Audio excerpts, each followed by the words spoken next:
What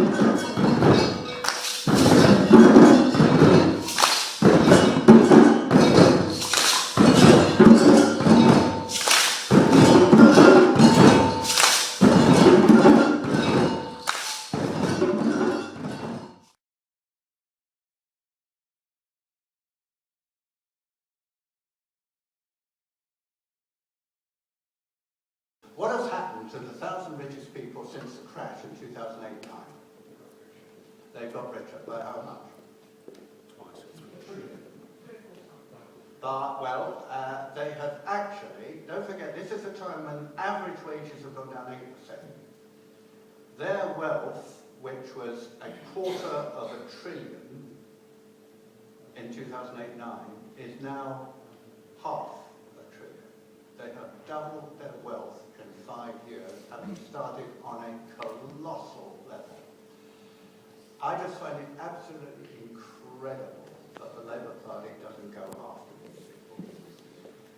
There isn't anyone in the country who sides with them. They use tax avoidance on an industrial scale. They have no concern about Britain. They use this as a doormat. They'll move out of Britain if it's in their interest. Why don't we go after them? Now, it's not easy to go after them because they'll employ an army of lawyers and accountants. Okay, we've got lawyers and accountants. And we also control the rules, the laws, and the regulations. And if we find them breaking them, then we pass a new regulation to block it. And if they try to get around it, we block it again. And I really do think it would be wildly popular if we would seem to be doing this, particularly if we then use the money to enable young people, particularly young unemployed, people on very low wages to have higher wages and more people to be employed. I think that would be extremely popular. In order to get 1 million people back to work within a year or two. That's the objective. Because that kickstarts the economy, it gets it going in the right direction, but there are still the problems with the banks and manufacturing and inequality. Something very quickly about each. The banks, as I've said, do not work in the national interest. As I said, they spend their money on artificial tax avoidance, on investing in prime property in the centre of London because it's extremely profitable, on speculative investment overseas. As we know, I think it's the investment banks pursuing their own interests with subprime mortgages who virtually brought down the global economy. Certainly produced this longest recession which we've had for over a century. It's the banks. So what should we do? First of all, they have too much power. They're far too big. We should break them up, split investment from retail, and we need to have many more specialist banks spread around the regions. The second thing is manufacturing. Clearly, you cannot change the manufacturing scene overnight. I would say it's going to take the best part of a generation. Certainly, I think in 2 or at most 3 parliamentary sessions, you could do a great deal if we really concentrate on it. We clearly need to ensure that it's not sold off. We're the only country in the Western world where we talk about business as usual. What they mean, we'll flog off anything if we get the right price. France would never do that. Germany would never do it. Italy would never do it. America would certainly never do it. These are our priceless assets. They're part of our national security. National security isn't just about military. It is about economic. It is about guarding the economic base, which is the foundation for all of our prosperity. So ensuring that it's not sold off and that we keep it and strengthen it up is very, very important. We haven't done that up to now, amazingly. We actually own 2 big banks. You wouldn't forget. They're not investing in Britain, they're investing in where they think they can make a speculative profit overseas, in tax avoidance, in property, etc., but not in the British economy. Only 6 to 8%, between 6 and 8% each year of all the money that the banks lend goes into the productive economy. That is a staggering statistic. In China, it's about 50. I don't suppose we're going to get anywhere near that, but we should be somewhere north of 20%, and we're now at 6 to 8%. The money's just not being used by the banks in the way that we have every right to expect. Tax the rich.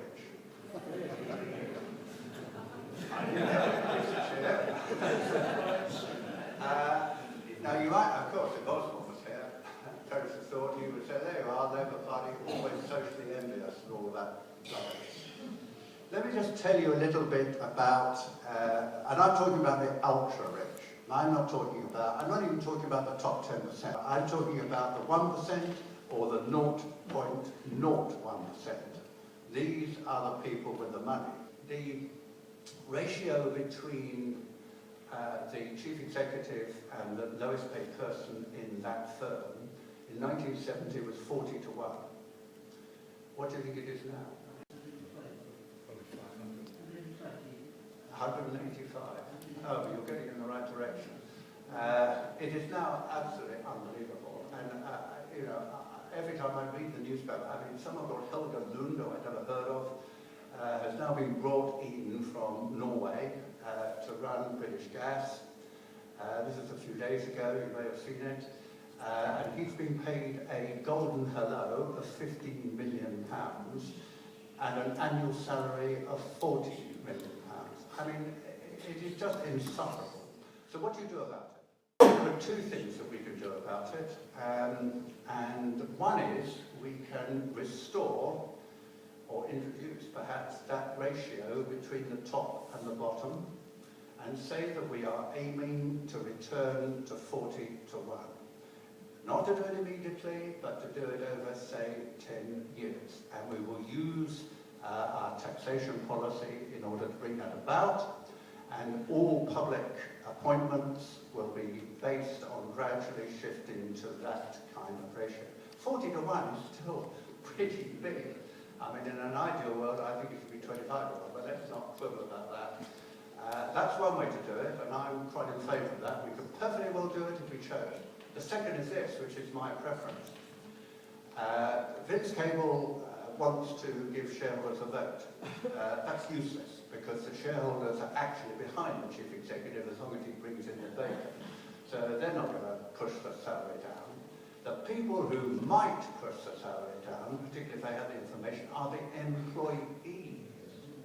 So why don't we give the employees I'm talking about the large firms, those with, say, 1,000 or more employees. We could spread it further later, but let's start off with the big companies. Why don't we have an enterprise council, which is a good idea anyway, in my view, where representatives of all the main grades meet once a year at least, and you open the books, because they're part of the company. Why are they entitled to know about the investments, the profits, the depreciation, all of the things which are perfectly natural in the running of a company, so that it is open to the employees. It's a way of increasing identity and participation and partnership. I think it's very good. And the last thing that they could actually do is to look at what is available for salaries in the next year. And everyone from the boardroom to the cleaners on the shop floor would make their bid in front of everyone else, transparently and openly. And I think it would be impossible for these absurd and obscene increases in figures for the top to continue to happen if they had acted to justify it in front of their own people. So, that's my plea. Kickstart the economy, kick out the bucket of austerity into the dustbin, get the economy going, get people back into employment, increase the government's tax take, pay off the deficit far faster, but that is a medium-term objective. The immediate objective is to get the economy going and people back to work and incomes rising. That's the key thing. And if we deal with the banks, deal with manufacturing, and I would like to see a minister set in place under a new Labour government to deal with inequality, who chase the whole issue of inequality, pushing up wages at the bottom. And anyone wants to do that with the living wage, so that's fine, but you've got to deal with the top as well. And I think it's going to be difficult, it's going to be a full-time job, but I'd like to see someone absolutely take that on. That's my submission. Do you agree?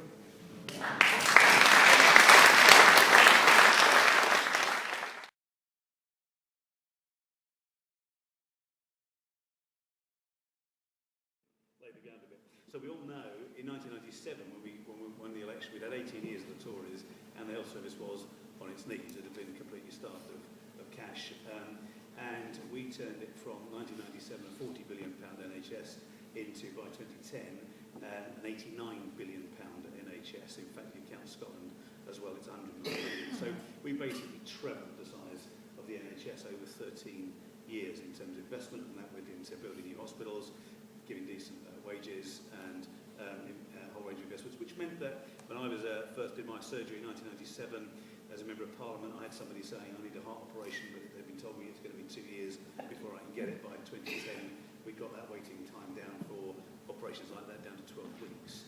You've now seen over the last 4 or 5 years that's going backwards rapidly. So we're now seeing longer waiting times for operations, greater delays in A&E, and we're seeing a lot more rationing and cuts happening as a result of the last 5 years. In particular, the wholesale reorganisation from what was primary care trust to clinical commissioning groups. For those of you that know what's been going on locally, has been a very expensive £3 to £4 billion top-down structural reorganisation of the NHS that the Tories said they wouldn't do and then immediately did, and that has distracted money and attention and resource from the real problems of what's happening in terms of people's lives.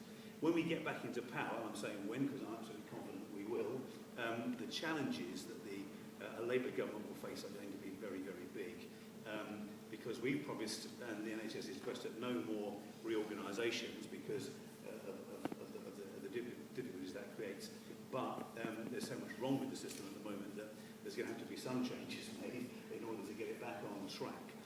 Finding the money to pay for what is essentially an NHS of older people, 60% of people in hospital are over the age of 65.